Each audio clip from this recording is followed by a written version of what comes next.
नमस्कार, स्वागत है आप सभी को हमारी YouTube चैनल सनातन सत्य पर। आज हम लोग जानेंगे गर्भ अवस्था में जब हम सब अपने माँ के गर्भ में थे तब हमारे साथ क्या हुआ और हमने भगवान से क्या वादा किया। आज मैं श्रीमद् भागवत के अनुसार गर्भावस्था में हमारे साथ क्या होता है ये वर्णन करूंगा। तो चलिए वीडियो को शुरू करते हैं।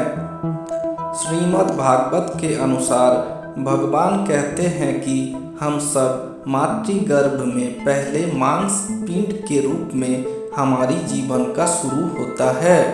फिर उस मांस पिंड से पहले हम सब की मस्तक का सृष्टि होता है। उसके बाद हाथ, पैर, नाखून, हड्डी और त्वचा का निर्माण होता है।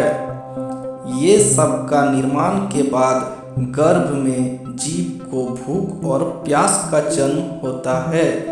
ये सब के बाद जीव को ज्ञान प्राप्त होता है।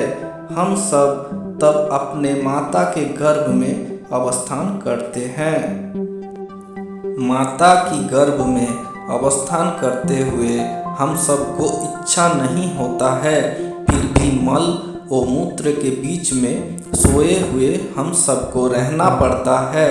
माता के गर्भ में बहुत सारे कृमि रहते हैं और वो सब हमारे शरीर को निरंतर काटते रहते हैं। इससे हम सबको एक अपार यातना सहने पड़ता है।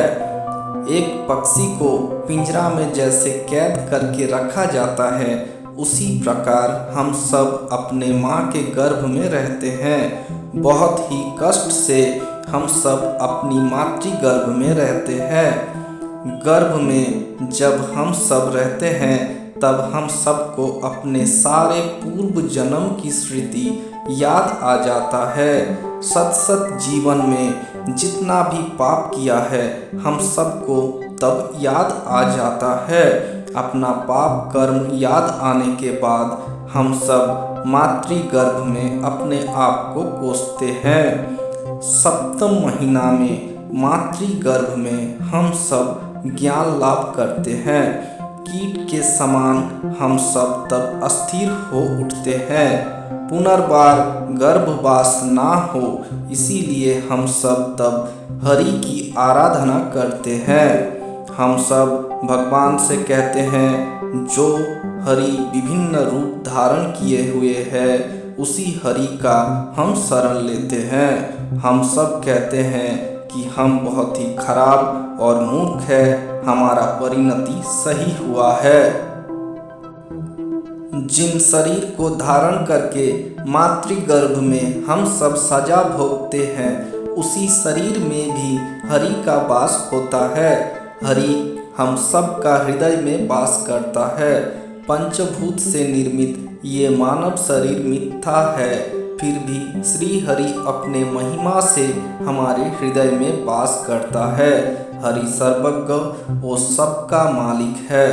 हम सब हरि को अपने मातृगर्भ में कहते हैं कि हे प्रभु, माता के गर्भ में मैं सोया हुआ हूँ। गर्भ मल और मूत्र से पूर्ण है। मैं बहुत ही कष्ट में हूँ प्रभु, कब मुझे इससे मुक्ति मिलेगा। बार बार मातृगर्भ में जन्म लेने के समय वास करना बहुत ही कष्टमय होता है। इस यातना से हमें मुक्त करो हे भगवान। हम सब भगवान से कहते हैं कि हे भगवान, हमसे जो भी भूल हुआ है कृपया हमें क्षमा कर दीजिए और इस जन्म में मैं सर्वदा धर्म के मार्ग पर चलूँगा। कृपया मुझे यहाँ से मुक्त कीजिए। इसी तरह 10 महीना जाने के बाद जीव मातृगर्भ से मुक्त होता है।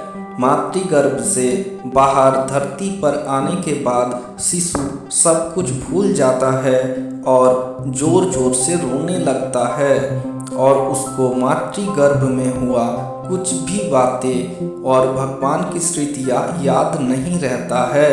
फिर हम सब बहुत सारे कष्ट सहते हुए बड़ा होते हैं। बचपन में हम सब मल मूत्र करके सोए हुए रहते हैं, उठने और बैठने नहीं सकते, इसीलिए रोने लगते हैं। इसी प्रकार से हम सब प्रभु को भूलकर फिर से एक नया जीवन शुरू करते हैं। मिथ्या अधर्म में हम सब फिर से फंस जाते हैं और खराब कर्म करने लगते हैं। इसीलिए हम सबको अपने खराब कर्म फल को भोगने के लिए बार बार नरक जाना पड़ता है और नरक का सजा भोगने के बाद हमें फिर से इस धरती पर आना पड़ता है। नरक के सजा भोगने के बाद हम धरती पर कुत्ते के रूप में या फिर सूअर का रूप में हमारा जन्म होता है और इसी तरह जन्म और मृत्यु का चक्र में इस संसार में फंस के हम लोग रह जाते हैं। आप सबसे मेरा यही विनती है कि धर्म के मार्ग पर चलिए अपने जीवन की मुक्ति के लिए। तो यही था मातृगर्भ में जीव का दशा वर्णन। आपको अगर ये कथा अच्छा लगा तो प्लीज़ वीडियो को लाइक कीजिए और इसी प्रकार के श्रीमद् भागवत कथा जानने के लिए हमारे चैनल को सब्सक्राइब कीजिए और बेल आइकन को प्रेस कीजिए। तो मिलते हैं अगले वीडियो पर।